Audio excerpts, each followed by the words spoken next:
بری بات سنتا ہے تو بری چیز دیکھنے سے، اسی طرح بری باتیں سننے سے اس کے دل میں بھی بری خواہش پیدا ہوتی ہے۔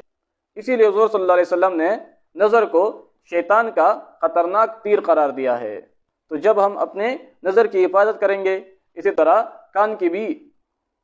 حفاظت کریں گے، تب ہمارے دل تک کوئی بری بات نہیں پہنچے گی، پھر دل میں بھی کوئی برا خیال پیدا نہیں ہوگا۔ آخر میں اللہ تعالیٰ سے دعا ہے کہ اللہ تعالیٰ ہمیں تمام گناہوں سے محفوظ رکھے، آمین۔